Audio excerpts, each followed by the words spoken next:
Most homeowners believe that renovation risk begins when construction starts. Bad contractors or poor material, bad timing. But in reality, the biggest financial loss usually happens before a single hammer even swings. When rushed decisions, vague scopes, and unclear comparisons quietly drain equity and inflate costs.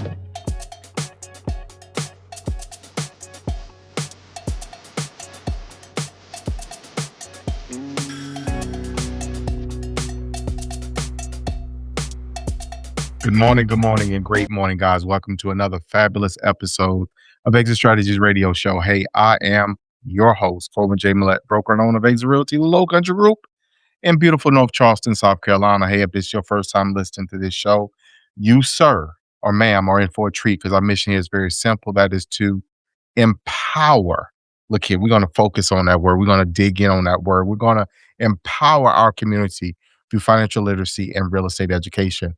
Guys, we are legacy building. That is what we do.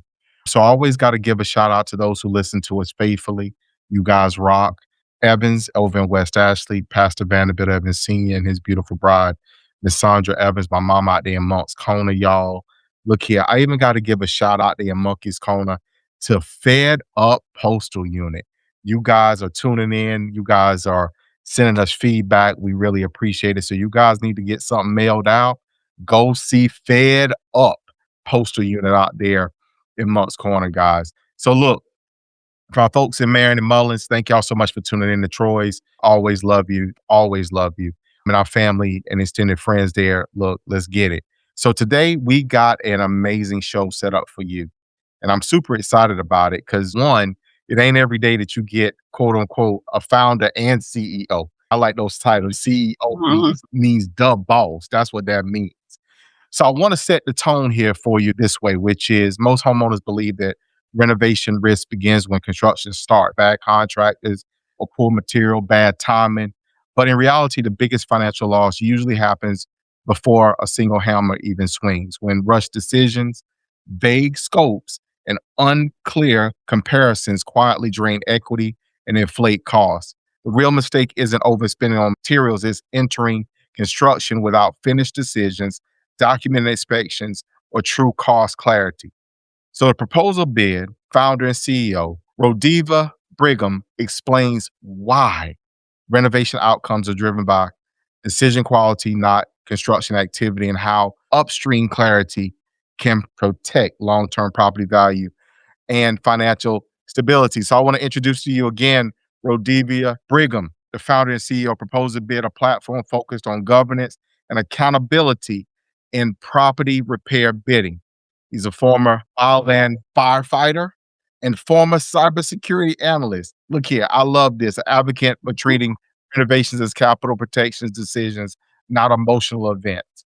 So if you guys please would join us at welcoming RoDevia to the show. RoDevia, how you doing? Good. Thank you for having me. I've been following you for quite some time, and it's an honor to be here and to talk with your audience about the decision layer that happens even before the money's even moved around renovations and capital projects. So hopefully the audience will have some patience with me. This is an infrastructure topic, not necessarily tips and how to and do it yourselves, but more of a thought process that happens for audibility, consistency, and the documentation piece even before the first bids and estimations are picked or before the vendors are even sourced. So thank you so much for having me. Well, you're quite welcome. Thank you so much for taking time out of your busy schedule to be here. So high-level overview, who you are, what you do. So I'm RoDevia Brigham, the founder of Proposabid, and we focus on the decision layer of capital projects. And what that is that it's the upstream structure that determines whether renovation outcomes behave predictably once the construction begins. So we don't manage construction, we structure the decisions. But secondly, Proposabid also produces structured scopes, bids, and estimations. We standardize those. We do defensible estimations, not on the execution services, but on the governance artifacts. So basically, we exist as the capital decisions that can be comparable, and it's explainable, and it's reviewable before the money is even committed. because once the construction begins, most of those financial trajectories have already been hard coded in and set in. So I believe this conversation is more about where the renovation outcomes are actually formed and why construction reveals the decisions and not actually makes decisions once those decisions are made. One of the things that, and if you don't mind, I'll jump in, but I got a question for you because one of the things we opened with is about the mistake happens before the hammer swings. So let's peel that back a little bit and give some insight there. Yeah, so construction is where the renovation outcomes appear, but they aren't rarely created there, right? So most renovation stresses is blamed on the contractors or the construction long before the work is even done. So that does feel logical because it's visible, it's loud, you can point to it, it's expensive. But construction is where renovation outcomes actually appear. So it's not where they're actually created. So by the time construction, remodels, rebuilds, repairs begin, most of those renovation outcomes have already been constrained by the budgets, by the timelines, by the guidance. And so the scope has already been implied if you have a scope that's ready for the audience that you currently have. And the expectations have been, how do you say, already assumed. So the budget tolerance has already been mentally set. This is what we're going to spend. And then the construction does not invest or it doesn't invent those actual conditions. Construction and the remodels operate inside of those constraints. So if renovation outcomes are largely shaped before the work begins, what exactly are homeowners managing? So what I heard was we have a vision of what it is that we want a renovation to look like. But long before that, in the very beginning, we also have basically what we budgeted, what we've allocated financially for this to take place. So if we don't get those two things right on the front end, in the hiring of a contractor and the scope of work, which is defining what is going to be done to give us that outcome that we envision. If we don't get those things right, then Right. one, we won't achieve budget and we won't get to what the end project, what we envision it to look like. Is that fair? That is fair, right? Because what you have is you might have a clear budget and defined scopes, but that's all interpreted at the end. So if you don't have the decision framework set up before the money even moves, those are already hard coded in. Makes perfect sense. So you want to be clear is what I'm also understanding as well, as far as what it is that you are asking for, and make sure that what you've asked for is embedded in your quote for your project cost scope or whatever you put there, your deliverables. For those who think about this stuff a little differently, what is there so you can make sure you get where you're going. So what have you seen like some of the financial impacts of having, if you will, an ambiguous scope of work or ambiguous list of deliverables versus a very clear one? Let's take a short break. You served your country with pride. Now it's time someone serves you. At Country Boy Homes, we believe every veteran deserves a safe, beautiful, and affordable place to call home. We proudly offer VA loan-friendly, manufactured and modular homes built with integrity, quality, and your family in mind. Whether you're retiring to the peaceful low country or starting fresh with your family, we're here to build the future you've earned. Give us a call today, 843-574-8979. Country Boy Homes, built to honor, built to last. Yeah. So for the scopes, what we find is that ambiguity is typically the definition that's happening.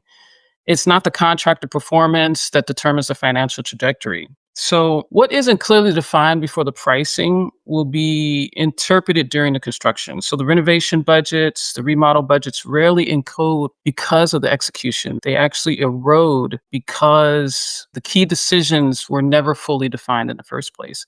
So most homeowners believe that they're managing construction. In reality, they're actually managing a sequence of decisions. So they're managing the scope, they're managing the finishes, they're managing the boundaries, and also the timing. So what isn't clearly defined before the pricing will be interpreted during that period of construction. So the interpretation isn't malicious, it's actually mechanical. So when something is unclear in the budgets and all that, someone has to fill the gap. They have to make assumptions, they have to take on those risks, and they must decide what happens in that particular motion.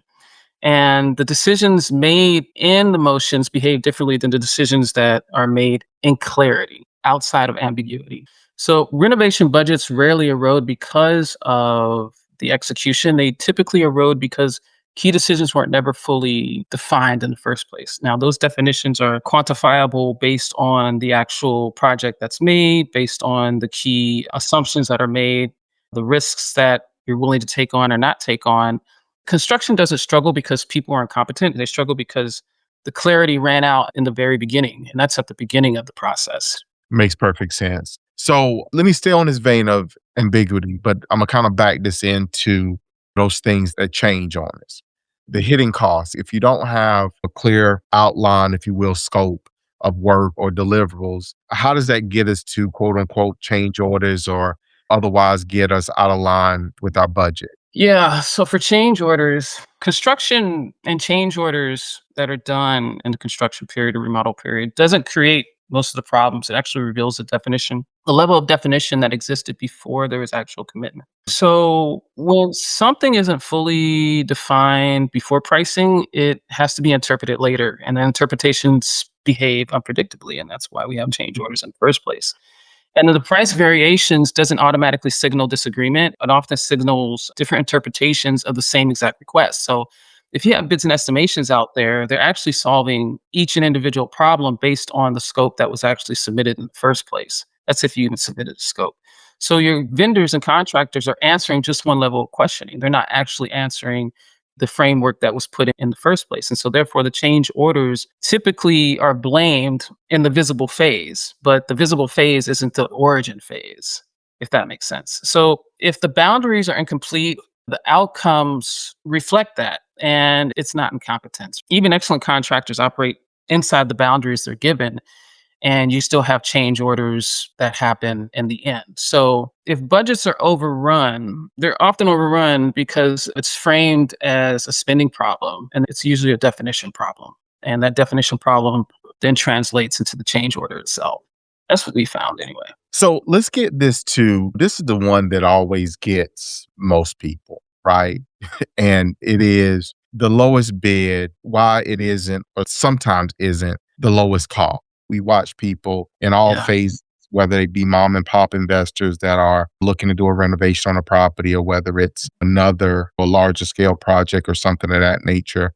Sometimes they're always looking for, I mean, I literally just had this conversation, explained this a few days ago, a client that decided to choose the cheapest contractor, and in Right. turn, work wasn't as well. So why is that? And because apparently their deliverables in that agreement didn't reflect what it is that they expect on the back end. So comparison of apple to apples or apples to oranges, lowest bid to, lowest cost. How do you Yeah. see that out? Yeah. So the original question that I always get is, like you said, why choosing the lowest bid often leads to higher total costs or might not be the right choice. And the way Proposabid likes to frame it is why price variance is usually the definition of failure and not the contractor disagreement or the agreements, right? So bids do not disagree.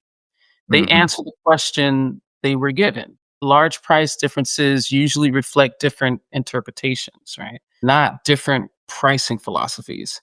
So that refrains what bids represent without advising behavior. So when you have the three bids that come in far apart, most homeowners assume contractors disagreed, but bids don't disagree. They answer the questions they were given. So if a project was loosely defined, each contractor solves those definitions by slightly different versions of it. So that creates different assumptions, different boundaries, exclusions, terms and conditions. And large price differences usually reflect different interpretations on the vendor's parts, not different pricing philosophies from the vendors. So the numbers are not necessarily fighting, they're just the definitions that were created based on the scope that was put out there, or based on what the homeowner had requested. So instead of it becoming an analytical aspect, it becomes an emotional aspect because there was no definition to begin with.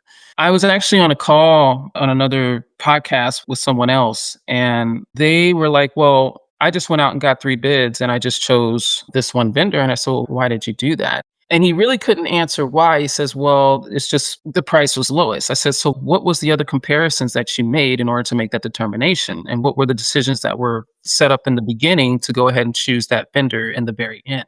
And he really couldn't answer that. And I said, so 5 years from now, and this is from an institutional setting, I said, so 5 years from now, when the artifacts are being presented, how do you determine why you made the decisions that you made in the first place versus, well, I just don't know. I just went with the lowest bid. That doesn't mean it's the correct bid to begin with. So that's something that we found in Proposabid quite a bit. And the way we structure the bids and estimations is not only in the terms and conditions and the comparability and does it meet the budget, but does it also meet the decisions that were made in the first place on what the risks, the assumptions are, and then how those bids and estimations fit into the actual scope that was provided by the client. So let's delve into, Proposabid. How does it work? How does it help to mitigate some of these potential issues? Like, what is the advantage of people utilizing the platform? So Proposabid originally started out as a bids and estimations platform, being able to source quality bids on client behalf, starting out with property management. So that's the second piece, right? That's not the governance piece. What most people are concerned about currently is how do we source the bids? So Proposabid has the capability of creating customized scopes of work based on the condition of the project itself. And that's done through an intake. That intake is then created into an RFP that's customized. That RFP is then marketed out across the United States, in which vendors are able to answer that RFP based on their workload, their materials, the season. And when those bids and estimations come back, we are able to do a comparison, apples, to each vendor and also to the actual scope of work itself. On the client's behalf, we're able to request changes to that bid, the estimations to meet the RFP. And the RFP is actually marketed out in such a way that vendors will then be able to collaborate, not necessarily together, but as a consensus on the answering of that RFP. Versus, let's say you have a remodel and you want architectural, and the owner wants architectural drawings to be done with the bids and estimations, and you put this out into the ecosystem, vendors are going to come back and say, well, we're not going to give you our architectural drawings when we haven't even won the bid yet. So that's also a correction and a learning experience for the owner's behalf too, or on the institution's behalf. So once those bids and estimations come back, we are able to do a comparison apple to apple and then create a customized grid and decision-making framework for the customer so that they can go ahead and choose the best bids that matches the scope, the RFP, and also any other decisions that they may have had that's outside of the RFP itself. Currently, Proposabid is able to source 7+ bids per project in less than 14 business days, which is not done in the industry. If you look at the industry itself, if you're doing homeownership, property management, institutional REITs, most businesses and owners are only able to source 1 to 2 bids, right, within 30 days. And those bids don't match up. And to get that third and qualifying bid might take 45 days. And so Proposabid has system and ecosystem to be able to source those bids and estimations within those 14 business days. We do give a 45 business day window. So that's the first part that Proposabid started out with. And what we found is that that's the tools that Proposabid is able to use to help owners and institutions and homeowners to be able to source the bids. But what we found is that what determines the renovation outcomes have to have predictability to begin with before the construction begins. And so that's where that decision layer for the capital projects moved up the chain. And so that's what we're exploring now. So if your clients are interested in the business estimations, we're able to do that for them. But we do start out with the framework of the decision layer itself. And of course, that's customized based on the project, based on the team, based on the timeline, and then based on what their risks and assumptions and their frameworks are. And if they even have frameworks to begin with, we built those out for them so that when the bids and estimations do come in, they have a guidance and guardrails to be able to choose the best bids that come in at a later time. So what I keep picking up is that you all have built an amazing ecosystem, if you will, that consumers can tap into to help them manage their projects better. So instead of the random one-offs and this, you all are able to get multiple people, in essence, competing for their business, which I'm assuming that has some influence on overall cost. Am I right? Oh, does the workflow influence cost? Does it keep costs down? Does it keep cost in line? Yes, it does. Now, cost is it's fleeting. And what I mean by that is that you have a set idea and a set budget, and you're probably emotionally tied to that. Someone is, right? And with that cost, the cost is actually what is the decisions that are going to be made in order to not have to come back 5 years from now, 4 years from now, 18 months from now, and your budget has ballooned 150K because the assumptions, the boundaries, the exclusions weren't determined in the first place on what the risks were by not choosing a particular bid or by choosing a particular bid based on the decisions that were made and the frameworks that were made in the beginning. So we can't guarantee that the client is going to make the right decision because it's the client decision.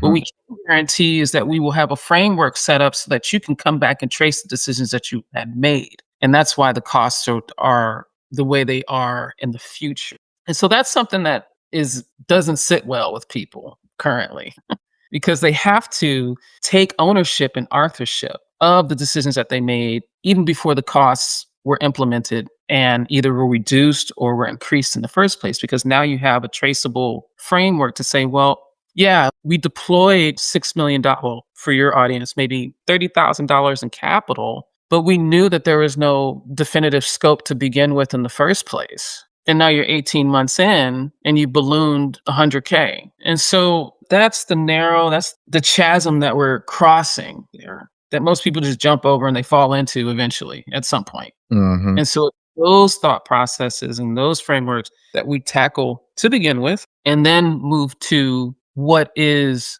the best bid and estimation, the best contractor, the best vendor to go with. And then you have something to stand on 18 months, 24 months, 5 years from now. And that's not really talked about in the industry. And that's what Proposabid is tackling. And these frameworks are things that people can try to build on their own too, but we specialize in that. You always want to use an expert. That's why they want to call you, because this is what you all do and you have a process in order to do it. The reality is, and RoDevia, please disagree, but the majority of people don't spend a lot of time shopping contract estimates when they have need. They Right. have one, they get one, that's it, and that's the end of it. And they go with it unless it's astronomical or what have you. And the time it takes to go across multiple people, sometimes sets them back on their original plan or their goal. So having a streamlined operation and system such as Proposabid to assist with this makes perfect sense, in my opinion. Do you disagree?